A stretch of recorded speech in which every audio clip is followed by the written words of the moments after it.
নামাজটা পড়বেন সবাই। নামাজে কোনো অবহেলা, নামাজ জীবনের সাথে ওতপ্রোতভাবে জড়িত। যেমন খাওয়া, আমার কাছে ঝিনাইদহের একটা ছেলে মুসলমান হতে গেছে, ওর 2 বন্ধু MM কলেজে পড়ে, নিয়ে গেছে। কেন মুসলমান হবে? বলে স্যার আমার আব্বা মারা গেছে কয়েক মাস আগে, বেশ কিছু মাস আগে, তা আমাদের ধর্ম অনুযায়ী বাবাকে শ্মশানে নেওয়া হলো। বাবার নিচেই কাঠ, উপরে কাঠ,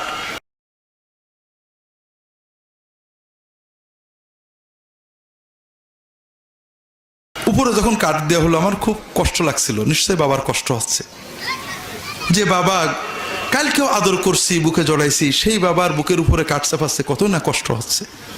মুসলমানরা কত সুন্দর করে আদর করে নরম করে নিয়ে কবরে দিয়ে আসে, আমার খুব খারাপ লাগছিল। এরপরে বাবার গায়ে যখন আগুন দেওয়া হলো, আগুন পাওয়ার পরে মরা লাশও কিন্তু হাত পা খিচে ওঠে, তা আমার বাবার পাটা খুঁজে উঠলো। তখন কিছু লোক বলল গোবিন্দ লাফাচ্ছে বলে কাঠ নিয়ে বাড়ি মেরে বাবার পাটা ভেঙে দিল। তা আমি অসুস্থ হয়ে পড়লাম, যে মানুষ মারা গেছে তাই বলে এরকম অত্যাচার। তা আমি আমার গোসাইদেরকে দীর্ঘদিন জিজ্ঞাসা করলাম যে আমাদের ধর্মে কোথায় আছে লাশ পোড়াতে হবে? তাদের একই কথা যুগ যুগ ধরে করা হচ্ছে, কোনো ধর্মীয় গ্রন্থের উদ্ধৃতি দিতে পারে না। আমি বললাম যে মুসলমানদের বাবাটা মারা গেলে, দাদাটা মারা গেলে অন্তত জানে যেখানে কবর আছে, যে দাঁড়ায় থাকতে পারে, দোয়া করতে পারে। আমার বাবা মরে গেল, পানিতে তোমরা ছাইটা ফেলে দিলে, জীবনে তার কিছুই স্মৃতি থাকলো না, একটু পাশে যেয়ে দাঁড়াবো, এটা কোন কেতাবে তোমাদের আছে? কেউ বলতে পারে না। তো সেখান থেকে আমার খুব কষ্ট যে অন্তত বাপের মরা লাশটাকে যে সম্মান করে আমি রেখে আসবো, এই সুযোগ যেখানে নেই, আমার কষ্ট হয়। আমি মুসলমান হব চিন্তা করছি, পড়ছি, তো একটা প্রশ্ন করতে আসছি, পুরো মুসলমান না হয়ে কি নামাজ পড়া যায়? তাই বললাম যে বাবা তোমার প্রশ্নটা ঘুরতে হবে, নামাজ না পড়ে কি মুসলমান হওয়া যায়? কেউ যদি প্রশ্ন করে পুরো সুস্থ না হয়ে কি খাবার খাওয়া যায়, এরকম প্রশ্ন যদি কেউ করে, তাকে কি বলবেন? খাবার না খেয়ে সুস্থ হবেন কি করে? তো কাজে আমাদের অনেকে বলে মন ভালো হলে নামাজ পড়তে হবে। আরে বাবা নামাজে মন ভালো হবে কি করে? কেউ বলে আমি এখন মারেফতে চলে গেছি, নামাজ লাগবে না। কেউ কি আছে বলে আমি এখন সুস্থ হয়ে গেছি, আর খাবো না, আছে নাকি? আপনি যখন থেকে খাওয়া বলতেন অসুস্থ হয়ে যাবেন তো। কাজেই আমাদের আত্মার খোরাক, রুহের খোরাক, ইমানের খোরাক নামাজ। আল্লাহর সাথে আমার ডাইরেক্ট সম্পর্ক।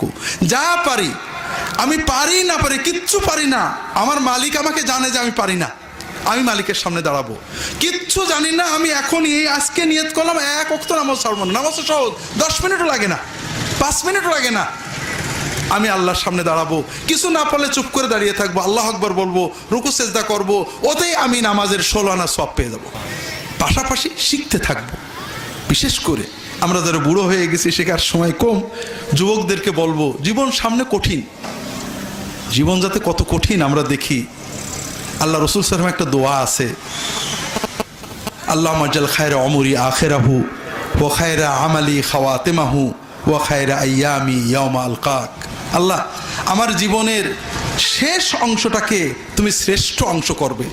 প্রথম জীবনে জওয়ান বয়সে যাই কষ্ট করি, শেষ জীবনটা যেন সবচেয়ে ভালো হয়। আল্লাহ আমার সকল কর্মের শেষ অংশটা শ্রেষ্ঠ অংশ করবে, আর আমার জীবনের শ্রেষ্ঠ দিন করবে সেই দিন যেদিন তোমার সাথে আমার দেখা হবে।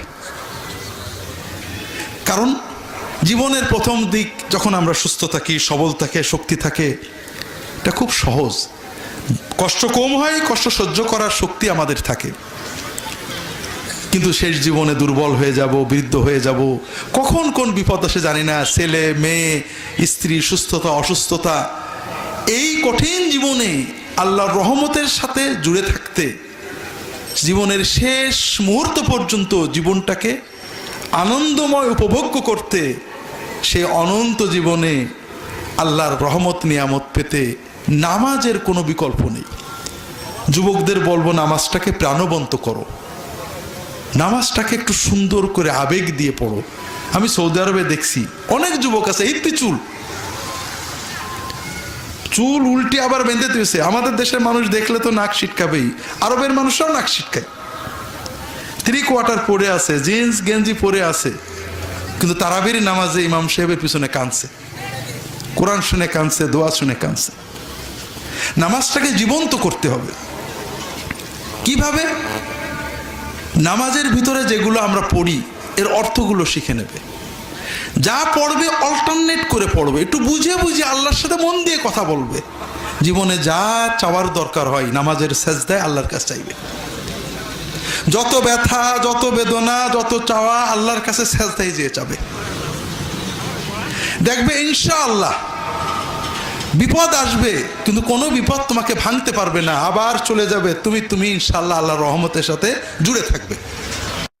আপনি কি হেরার আলোয় আলোকিত হতে চান? আপনি কি সুন্নাহর আলোকে জীবন গড়তে চান? প্রফেসর ডক্টর খন্দকার আব্দুল্লাহ জাহাঙ্গীর রচিত কোরআন সুন্নাহ ভিত্তিক জীবন ঘনিষ্ঠ বইগুলো পড়ুন, সুন্দর জীবন গড়ুন। ইসলামী আকীদা, হাদিসের নামে জালিয়াতি, ইহয়াউস সুনান, রাহে বেলায়েত সহ আরো অনেক বই। কোরআন সুন্নাহর সাথে থাকুন, জীবন বদলে যাবে।